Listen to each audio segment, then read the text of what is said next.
Chers internautes de Seneweb TV, seneweb.com, bonjour et bienvenue dans cet entretien spécial avec l'ambassadeur d'Iran au Sénégal, M. Hassan Asghari, qui nous accueille ici au sein de son ambassade.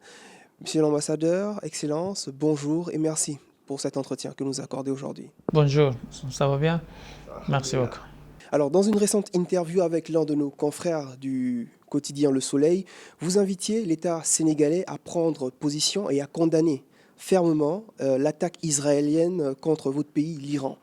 La réaction du Sénégal a été effectuée il y a quelques jours, mais au lieu de condamner, elle a fait part de son inquiétude face à cette montée de tension. Êtes-vous satisfait de la réaction de l'État sénégalais? Je vous remercie infiniment d'avoir eu cette idée de venir nous rendre visite ici à l'ambassade. Dans la matinée du 13 juin 2025, le régime illégal israélien a lancé une attaque armée massive et sans aucune préalable information contre la République islamique d'Iran. Et cet acte constitue de manière claire et selon toutes les définitions une agression manifeste. Durant ces agressions, ils ont pu agresser pas mal de choses dans notre pays. Sur le droit international, ils ont violé gravement et manifestement le droit international et le droit de notre pays. Donc, ils sont attaqués, ils ont agressé un pays membre de l'ONU. Et lors de ces attaques, ils ont causé la mort et la blessure de nombreux civils, femmes et enfants. Ils ont agressé beaucoup de résidences des civils. Ils ont martyrisé plusieurs de nos hauts commandants et généraux. Ils ont terrorisé beaucoup de nos compatriotes qui sont des scientifiques nucléaires. Vous êtes au courant, même en tant que journaliste, ils ont agressé le siège de l'information et de la presse iranienne et ils ont martyrisé certains de vos compatriotes qui sont des journalistes, qui sont des journalistes, mais qui ont la voix de la liberté. Ils ont agressé les institutions militaires et économiques de notre pays. Et non seulement aussi, ils se sont attaqués à 2 installations nucléaires de la République islamique d'Iran. D'ailleurs, au niveau de la Convention internationale, le ciblage délibéré de ces installations nucléaires qui sont pacifiques sont formellement interdits et constituent une agression préméditée et une violation. Donc, pour répondre à votre question, ce régime a fait ce qu'on appelle, a dépassé tous les bornes qui sont des bornes internationales, de la loi internationale. C'est pourquoi, donc, avec tous ces crimes que le régime sioniste a fait, donc tous les États et toutes les institutions internationales doivent condamner cette agression. C'est le seul régime qui s'est attaqué, qui a agressé tous ces pays voisins. Si on n'arrête pas ces crimes, si on n'arrête pas cette agression illégale, une fois en Iran, ils vont s'attaquer à d'autres pays aussi. Après ces agressions, j'ai eu tellement d'appels téléphoniques et des messages vis-à-vis des autorités sénégalaises, vis-à-vis du peuple sénégalais qui ont condamné, mais qui sont aussi, qui ont la fermeté d'être à côté du peuple iranien. Je remercie le gouvernement sénégalais qui a ouvertement condamné cette agression illégale du régime sioniste. Et je remercie le gouvernement sénégalais et le peuple sénégalais pour avoir eu cette position claire. Alors, monsieur l'ambassadeur, vous parlez de condamnation, mais selon les mots de la diplomatie sénégalaise, c'est plus une préoccupation.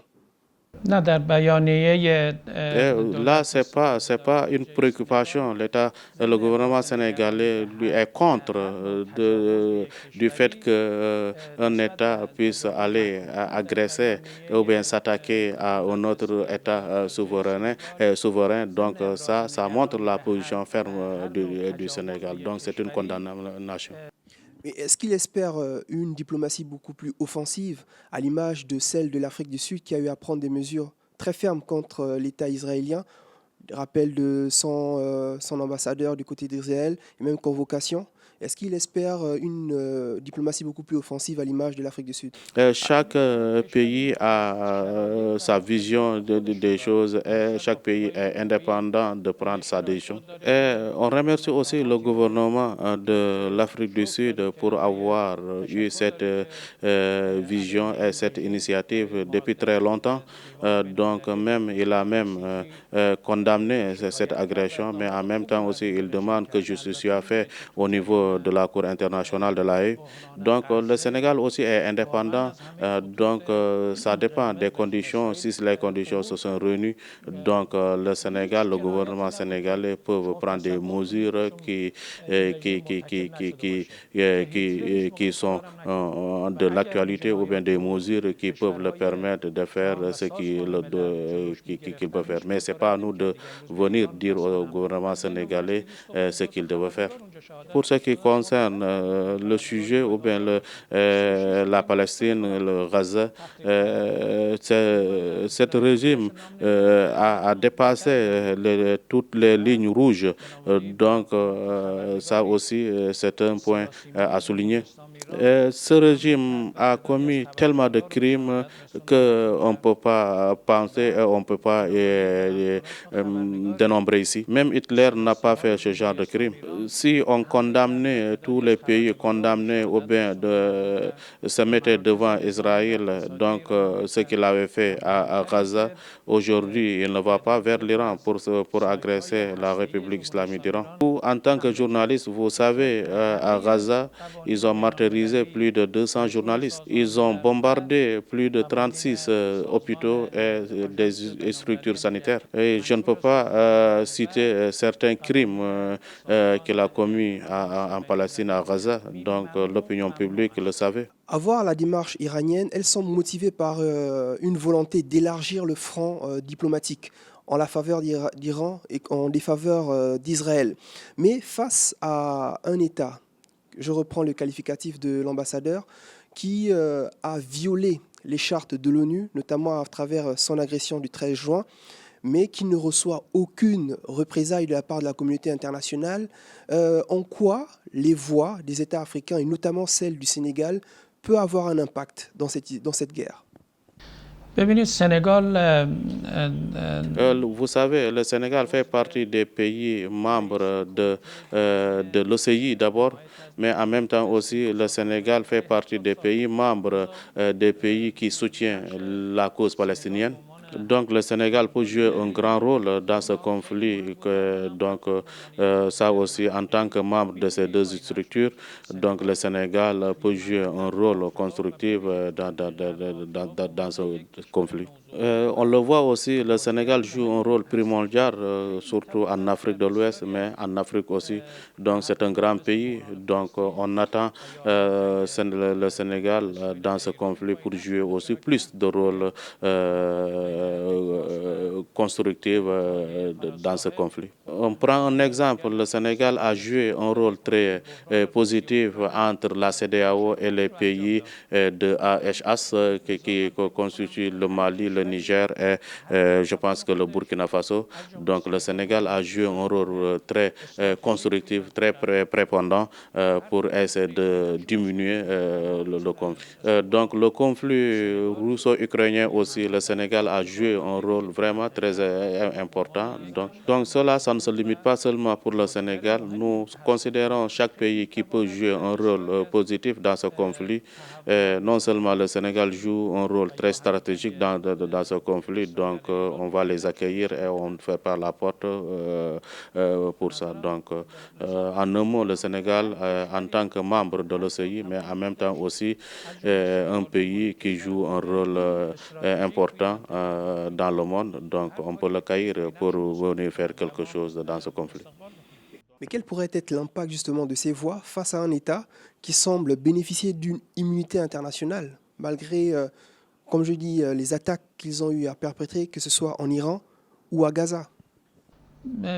ببینید من Vous savez, ce régime illégal a fait tellement de crimes que même les Nations Unies ne parviennent pas à l'arrêter. Donc, ça serait peut-être très difficile pour répondre à cette question. Le Conseil de sécurité des Nations Unies, son rôle, c'est quoi? C'est d'éviter les tensions, les guerres, mais en même temps, c'est le maintien de la paix mondiale. L'AE a condamné le premier ministre du régime sioniste, donc avec certains de ses collaborateurs et ministres, donc pour des crimes humanitaires, des génocides. Est-ce que la Cour internationale de l'AE, ça ne fait partie des institutions de l'ONU? Donc c'est pourquoi je pense que tous les pays du monde doivent s'entendre pour vraiment arrêter ce régime de ces crimes. Alors, dans une récente interview ou une intervention, le secrétaire général des Nations Unies, M. Antonio Guterres, avait fait part de ses craintes aussi et avait appelé à une désescalade des tensions entre l'Iran et Israël et a aussi appelé les deux États à revenir sur la table du dialogue. Concernant le dialogue, justement, quelles sont les exigences de l'Iran en cas de dialogue entre les deux États? Vous savez, l'Iran ne reconnaît pas officiellement ce qu'on appelle le régime sioniste. C'est un régime illégal. Donc, ce régime, c'est un régime qui vient s'accaparer des terres. Donc, c'est un régime qui n'existe pas. Donc, nous, on ne peut pas négocier avec un régime qu'on ne reconnaît pas. Donc, pour nous, il n'y a pas de régime sioniste. Avant ces attaques, avant cette agression, nous avons des pourparlers avec les États-Unis à plus de 5 reprises. Donc, la sixième médiation, ou bien des pourparlers, c'était le dimanche passé avant cette agression. Donc, on s'attendait à un accord final avec les États-Unis. Puisque lui, il n'est pas bénéfique de ces accords, donc il fallait tout mettre dans l'eau pour saboter ça. Donc, il fallait s'attaquer à l'Iran, donc pour ne pas avoir vraiment un accord définitif entre les États-Unis et la République islamique d'Iran. Donc, puisque vous parlez du dialogue, je vais encore ajouter quelques mots. Nous n'avons jamais cédé la table de négociation. Et je vous dis encore, pour dialoguer, en temps de guerre, on ne dialogue pas. Puisque certains pays européens nous ont invités de venir pour parler, pour dialoguer. Donc ça, c'est en dehors du cadre d'un pays qui est illégitime. Donc avec notre ministre des Affaires étrangères, avec le ministre des Affaires étrangères de l'Union européenne. Donc on a des pourparlers qui doivent se dérouler en Europe. La diplomatie existe durant la guerre, mais pas avec des gens qui sont en train de nous agresser. Là, il n'y a pas de dialogue, il n'y a pas de discussion. Donc, chaque pays qui propose à peu près une solution pour terminer cette guerre-là, vraiment, on est prenant. Ce n'est pas nous qui avons débuté cette guerre. Mais en réponse à l'agression illégale, la République islamique d'Iran a légalement exercé son droit inhérent à la légitime défense. Donc ça, c'est la charte fondamentale des Nations Unies. Donc nous, on va se défendre jusqu'à la fin de cette guerre et défendre l'intégrité de notre territoire. Donc c'est l'article reconnu par les Nations Unies, c'est la Charte des Nations Unies, article 51. Donc ça, c'est n'importe quel pays, ils ont ce droit d'avoir une légitime défense. Alors, Excellence, vous venez de dire que l'Iran négociait avec les États-Unis et non avec Israël. Ça tombe bien d'ailleurs. Le président des États-Unis, Donald Trump, a fait part de son intention d'intervenir dans ce conflit entre l'Iran et l'Israël en faveur d'Israël. Face à cette menace, je pourrais dire, quelle est la position de l'Iran? Je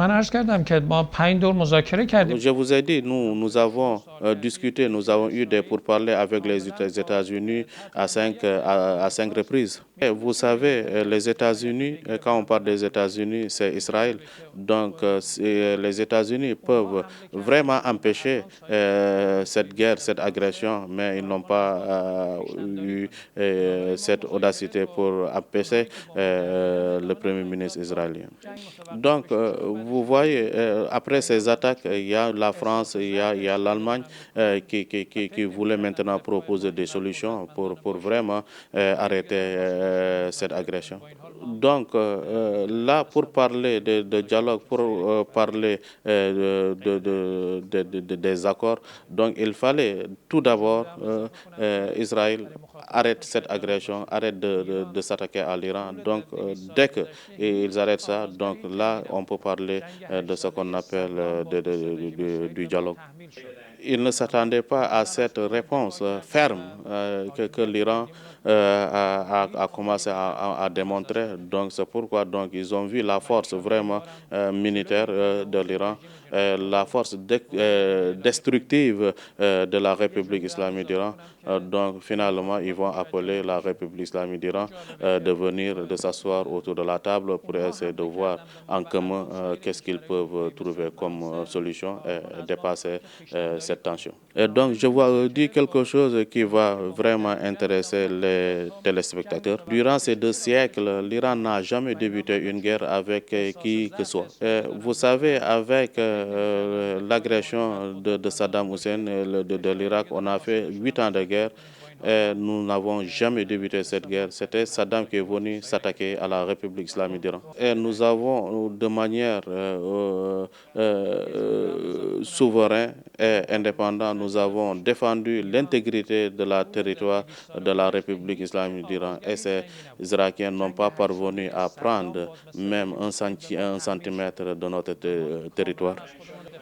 Avec l'aide du Tout-Puissant Allah subhanahu wa ta'ala, donc nous aussi on va résister, on fera face à cette agression jusqu'à la victoire finale.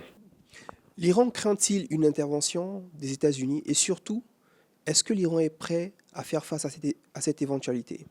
ما وارد یک جنگ تحمیلی از سوی رژیم اسرائیل Donc, شدیم. vous avez, nous avons suivi des agressions de la part du régime illégal. Nous n'avons pas autre choix que de résister et de défendre l'intégrité de notre territoire. Donc, nous espérons que les États-Unis ne vont pas intervenir directement dans ce conflit. Je pense qu'on ne le souhaite pas. Si les États-Unis entrent dans ce conflit, donc non seulement ce conflit ne va pas se limiter en Iran, ça serait vraiment un conflit régional. Et vous savez, les prétextes de ces agressions, c'était quoi? L'Iran voulait se doter des armes nucléaires. L'Iran ne souhaitait pas et ne veut jamais se doter des armes nucléaires. Depuis 2008, le Premier ministre du régime illégal, à chaque fois qu'il va faire des conférences internationales, il dit que dans 6 mois, l'Iran va se doter des armes nucléaires. En 2009, en 2011, en 2018, en 2020, en 2023, il répétait ces mêmes paroles. Nous avons dépassé plus de 16 ans. Jusqu'à présent, ces 6 mois sont où? Avec tous ces prétextes, il voulait tout simplement se faire montrer au niveau de la scène internationale, raison pour laquelle il s'est attaqué à la République islamique d'Iran. Vous savez, l'Iran fait partie des membres des pays qui ont signé cette convention en tant que membre de TNP. Donc, non seulement il fait partie du traité sur la non-prolifération, il fait partie aussi de la convention sur les armes chimiques, tout ça. Donc, l'Iran est membre de tout ça. Et le guide suprême de la République islamique d'Iran, en tant qu'un homme religieux, lui, il a donné une fatwa qui interdit la production ou bien la dotation des armes nucléaires. Et vous savez, l'agence de l'énergie atomique, il a plus de 120 représentants en Iran. Avec les caméras de surveillance à l'intérieur des installations du nucléaire, il surveille 24 heures sur 24 heures les activités nucléaires de la République islamique d'Iran. Alors que le régime sioniste a plus de 200 ovides qui sont des bombes atomiques. Lui, il ne fait même pas partir des membres du traité de non-prolifération. Il ne respecte pas aussi les normes et les accords de la Convention internationale de l'énergie atomique. Et même quand vous regardez les informations hier et avant-hier, le président de l'énergie, de l'agence de l'énergie atomique, il a eu à avoir des interviews à CNN, M. Grossi. Qu'est-ce qu'il a dit?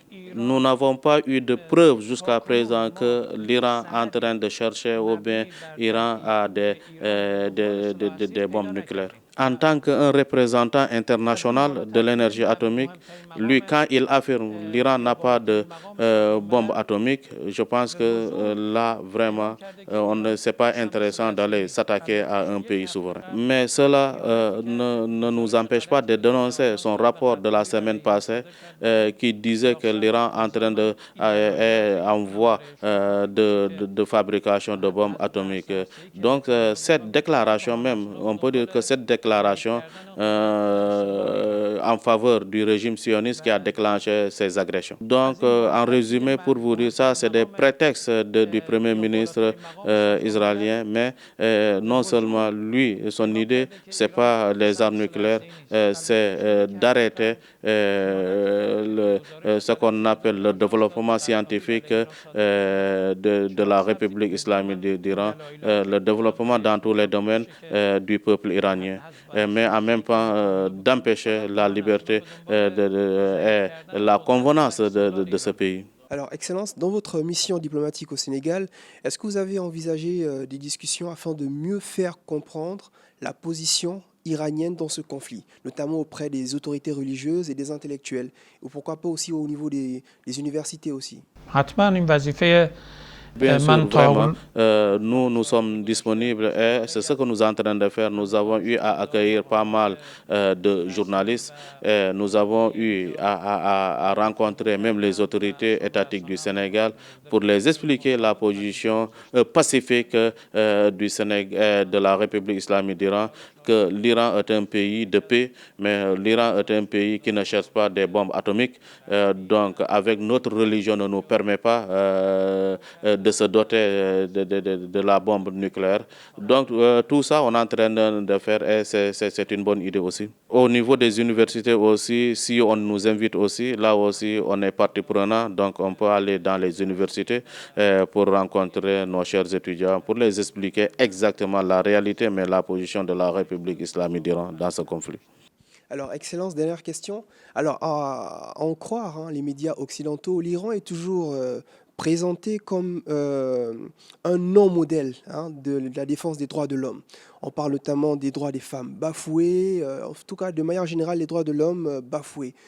Vous, en tant que représentant de la diplomatie iranienne, pouvez-vous essayer de nous décrire un peu, non pas l'ambiance, mais le climat qui prévaut exactement en Iran, dans le quotidien? خیلی سوال خوبی کردید. C'est une question très pertinente et intéressante. Vous savez, ça ne date pas d'aujourd'hui de la position néfaste des médias occidentaux sur l'Iran. Ils ont, en dehors de ça aussi, les médias occidentaux, ils ont cette islamophobie même. Ils ont ce genre de slogan. Vraiment, ils montrent le sens contraire de l'islam. La réalité en Iran, avec ce que les Occidentaux, les médias occidentaux sont en train de dire, là, je pense que c'est pas la même chose. Donc, c'est la même chose avec les prétextes du Premier ministre israélien qui parle du nucléaire iranien alors qu'il n'a même pas de preuves sur ça et c'est fondé sur le nul. Si on prend la démocratie de la République islamique d'Iran, chaque année, on a une élection nationale. Que ce soit, par exemple, une élection présidentielle où on a une élection qui part de la législative, c'est-à-dire des députés, des parlementaires. Pour ce qui concerne les maires, oui, les élections pour les maires. Donc, en dehors de ça aussi, et beaucoup de pays n'ont pas ça aussi, c'est-à-dire l'élection des sages. L'année passée, vous avez vu que notre président de la République, avec son hélicoptère, les crashs, tout ça. Après 2 mois, nous avons procédé à des élections présidentielles et nous avons désigné un président de la République. Il y a beaucoup des pays qui n'ont même pas des élections présidentielles. Vous avez posé des questions vis-à-vis des droits des femmes. Vous savez, dans notre pays, que ce soit au niveau des institutions étatiques, au niveau de l'université, beaucoup de secteurs, les femmes représentent 51%, alors que les hommes représentent 49%. Et si on prend notre aussi pourcentage pour ce qui concerne la santé, les femmes représentent 60%. Pour ce qui concerne l'enseignement en Iran, les femmes aussi représentent aussi 60%. Donc, quand vous voyez au niveau même de nos ministères, et à l'Assemblée nationale aussi, on a à peu près plus de 16 femmes qui représentent vraiment les femmes au niveau des secrétaires, des directeurs, tout ça. Donc là, on ne parle plus de ce qu'on appelle du droit des femmes. Je prie que Allah le Tout-Puissant vous accorde cette occasion pour que vous, en tant que journaliste, vous allez visiter l'Iran et voir la réalité sur le terrain. Le mois passé, on avait 2 grandes occasions en Iran. La première occasion, c'était le forum économique entre Afrique et Iran-Afrique. La deuxième occasion, c'était quoi? C'était Iran Expo 2025. Nous avons l'occasion que le Sénégal, avec plus de 62 Sénégalais qui ont participé à cette conférence, à cette exposition, que ce soit le secteur public et que ce soit le secteur privé, tout ça, de ces 2 secteurs sont représentés en Iran. À leur retour, ces grands directeurs, ces personnalités sénégalaises, ils sont venus me rencontrer ici à l'ambassade. Je vous dis ce qu'ils m'ont dit, que moi-même, je ne pensais pas que les Sénégalais vont partir en Iran et revenir pour me voir ce qu'ils ont vu en Iran. Sur le côté, le développement industriel, le développement agricole, le développement de l'urbanisation de l'Iran, ils m'ont donné un compte rendu très positif et satisfaisant. Et même sur le côté de la société iranienne aussi, de la jeunesse, leur attraction, le mouvement, les activités des jeunes, ils m'ont donné tout ce qui est vraiment information sur ça. Ce qu'ils déplorent, c'est-à-dire les informations qu'ils détiennent de l'Iran, ça vient des pays occidentaux. Donc malheureusement, souvent c'est des informations non fondées. C'est pourquoi donc en matière d'information, donc le rôle des médias aussi doit être très intéressant. Donc ils sont allés en Iran et ils ont vu la réalité de la République islamique d'Iran, surtout le développement de la science, de la technologie, mais en même temps aussi le savoir-faire de la République islamique d'Iran. Donc, Excellence, on vous laisse donner votre mot de la fin. Pour vous dire la réalité, Israël et certains pays occidentaux, ils ont sous-estimé la République islamique d'Iran. C'est pourquoi ce régime illégal a agressé la République islamique d'Iran. Ils croyaient d'abord, si nous éliminons les commandants et les généraux, Et si nous éliminons les grands scientifiques nucléaires de la République islamique d'Iran, donc le travail sera terminé, il n'y aura pas de réponse et c'est fini. Il croyait que si nous s'attaquons, si nous agressons la République islamique d'Iran, donc il y aura immédiatement la révolution. C'est-à-dire, c'est le peuple va se révolter contre le gouvernement, que le gouvernement nous a entrés dans une guerre que nous ne voulons pas. Mais la réalité aujourd'hui, que ce soit à l'intérieur du pays, est-ce que ce soit la diaspora de la République islamique d'Iran, il y a une unité corps à corps qui se ressent en République islamique d'Iran. L'autre volet, il ne croyait pas l'Iran a cette force de frappe qui répondait précisément à des installations de l'ennemi. Pour terminer, donc, je vais souligner quelques points. L'Iran a subi cette agression illégale du régime sioniste. Ça, c'est une violation flagrante des droits internationaux. Donc la réponse de la République islamique d'Iran, ça aussi c'est une convention internationale vue de la Charte des Nations Unies, la Charte 51. Donc avec le génocide, avec les crimes commis en Palestine, à Gaza, tout le monde doit être debout pour condamner, mais sanctionner ce régime illégal. Son jeu, c'est de faire entrer dans ce jeu les États-Unis pour pouvoir élargir ce conflit. Et en un mot, l'Iran ne cherche pas à se doter des armes nucléaires et il ne veut pas en avoir aussi. Les Nations Unies, en tant que une institution qui est là pour maintenir la paix dans le monde, doit jouer un rôle constructif pour pouvoir arrêter ce conflit. Merci beaucoup, Excellence, et merci beaucoup à votre interprète. Et merci aussi à vous, chers internautes de Seneweb TV, seneweb.com, d'avoir suivi cet entretien avec son Excellence Hassan Asghari. On vous donne rendez-vous dans un prochain programme, un prochain contenu, un prochain rendez-vous. D'ici là, portez-vous bien. Au revoir.